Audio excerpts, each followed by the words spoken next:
திரு ஷியாம், உண்மையில் இந்த தாமதத்திற்கு காரணம் ராகுலிடமா பிரச்சனை இல்லது செல்வ பெருந்தகையிடமா?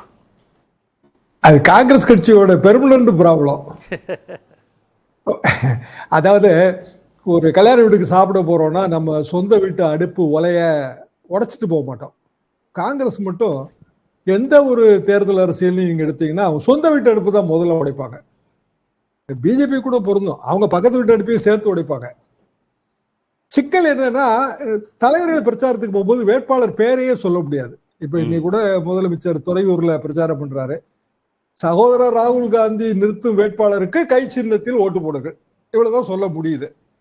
அப்போ நம்ம ஒரு வேட்பாளர் அறிமுகம், ஒரு பெரிய தலைவர்கள், இப்ப முதலமைச்சர் வராரு, இல்ல எடப்பாடி பழனிசாமி வராரு, அவரோட ஒரு வேட்பாளர் அந்த வண்டியில நிக்கணும், அது மாதிரியான ஒரு பேசிக் கர்டசி எல்லாம் எப்போதுமே காங்கிரஸ் கட்சியில் இல்லைங்க. இது இந்த தேர்தலும் இல்லை, எத்தனையோ தேர்தல்களை பார்த்த விஷயம்தான். ஆனாலும் அவங்க தொடர்ந்து இப்படிதான் நடந்துக்கிறாங்க. ஏன்னா அவங்க என்ன நினைக்கிறாங்கன்னா, எல்லாமே நேரு ஃபேமிலி குழுவுற ஓட்டு, வேட்பாளருக்கு என்ன ஓட்டு இருக்கு, நம்ம கை காட்டுறவங்க வேட்பாளர்கள், ஒரு மாதிரியான ஒரு முரட்டுத்தனமான பெரிய மனோபாவம். இதுதான் காங்கிரஸ் கட்சி இப்படி செய்யறதுல எனக்கு வியப்பு ஒன்றும் இல்லை. பாரதிய ஜனதாவும் அந்த பின்தொடர்ந்து போகுது அப்படின்னு நினைக்கும் போது தேசிய கட்சிகளோட குணமே இதுதானோ என்றுதான் சந்தேகம் வருது. இல்ல, தனக்கு பிடிச்ச வேட்பாளர்களை நிறுத்தணும் அப்படின்னு திரு ராகுல் காந்தி நினைக்கிறாரா, இல்ல தனக்கு பிடிச்ச வேட்பாளர்களை நிறுத்தணும் அப்படின்னு திரு செல்வ பெருந்தகை நினைக்கிறாரா? பிரச்சனைக்கு என்ன மூலம் என்ன? இவங்க ஒரு கமிட்டி போட்டிருக்காங்க. கிரீஷ் சோடங்கர் எப்போ வந்தாருங்க, டிசம்பர் மாதமே நாங்க குழுவை போட்டோம், நாங்க வேலை பார்க்க வேண்டாமா, சீக்கிரம் எங்களுக்கு தொகுதி எண்ணிக்கையை கொடுங்க, இப்படிதானே கேட்டாரு. டிசம்பர் மாசத்துல இருந்து திமுகவோட எவ்வளவோ மல்லு கட்டினாங்க. முதல்ல நம்பரை சொல்லுங்க. அப்ப திமுக நண்பர்களே, நம்ம அரங்கங்களே என்ன சொன்னாங்கன்னா, எப்படினாலும் நாங்க தானங்க வேலை பார்க்கணும், நீங்க இப்பவுமே தொகுதி நம்பரை வாங்கி வேட்பாளர் சொல்லாட்டா என்ன, இப்படிதான் காங்கிரஸ் திமுக நண்பர்கள் கேட்டாங்க. காங்கிரஸ் கட்சி இல்ல உடனே சொல்லுங்க, நாங்க உடனடியா வேலையை ஆரம்பிக்க போறோம்னு பிடிவாதமா இருந்தாங்க.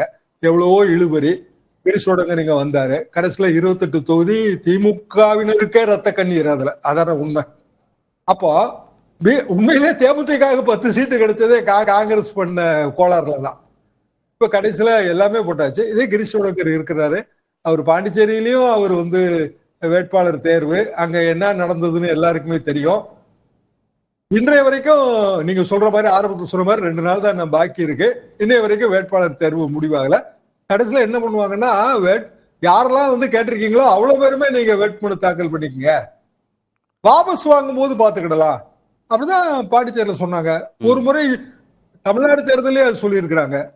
உங்களுக்கு அது ஞாபகம் இருக்கும், 2019 தேர்தல்ல சீட்டு கட்டிட்டே இருந்தாங்க. எம்பி தேர்தல்ல கொடுக்கல, நம்பர்லாம் டிசைட் ஆகல. அப்புறம் நம்பர் டிசைட் ஆச்சு, வேட்பாளரை அவங்க இதே புதிய தலைமுறை தான் நம்மளே பேசியிருக்கோம், வேட்பாளரை அவங்க டிசைடே பண்ணல.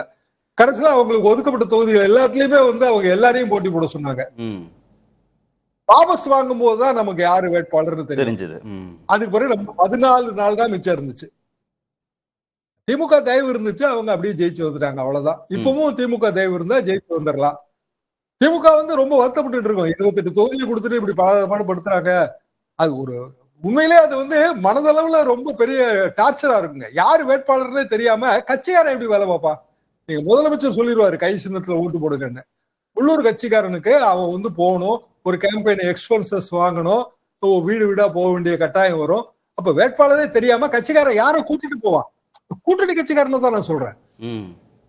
அப்போ இந்த சிக்கல் தொடர்ந்து காங்கிரஸ் கட்சியில இருக்குங்கிறது தான் அதோட ப்ராப்ளம். அதான் மூலம் யாருன்னு கேக்குறேன். மூலம் எப்போதுமே ராகுல் காந்தி தான் தலைவர்னா, இல்ல கார்கே தான் தலைவர்னா, அவங்க சொல்றவங்க வேட்பாளர் ஆயிடுவாங்கல்ல, அதுல என்ன பெரிய பிரச்சனை இருக்கு? ஒரு கமிட்டி போட்டிருக்காங்க, அதனாலதான் கிரீஷோடங்கர் ஆரம்பிச்சேன். கமிட்டி போட்டிருக்காங்க, அவங்க ஒரு பட்டியல் கொடுத்திருப்பாங்க, ஒரு தொகுதிக்கு 3 பேர் அப்படின்னு ஒரு பட்டியல் கொடுத்திருப்பாங்க. அதுல உண்மையிலேயே ஒரு 18 பேருக்கோ 15 பேருக்கோ எந்த அப்ஜெக்ஷன் இருக்காது. அப்ஜெக்ஷன் பாத்தீங்கன்னா 5 பேர் தான், இல்ல 6 பேர் தான். அதுக்காக 28 பேரும் டிலே ஆவாங்க. மாணிக்க தாகூர் கொறடாங்க, மேனேஜ்மெண்ட் கமிட்டியோட தலைவர், அவர் இப்ப ராஜினாமா பண்றாரு. அப்படின்னா என்ன அர்த்தம்? மூலம் எல்லாமே இவங்க தான். பிராக்டிகலா இன்டிசிசிவ் லீடர்ஷிப் ஒண்ணு. இன்னொன்னு என்னன்னா, கீழே ஒற்றுமைங்கிறதே கிடையாதுங்க. திமுகலையும் மனக்குறைகள்லாம் இருக்கும், நம்மளை விட்டுட்டு இவரை வேட்பாளரை போட்டாங்களான்னு மனக்குறைகள்லாம் இருக்கும். அது அப்படியே சரியா போயிடும். காங்கிரஸ் கட்சியில வந்து ஜெயிச்சு வந்த பிறகு கூட மனக்குறையோட தான் இருப்பாங்க.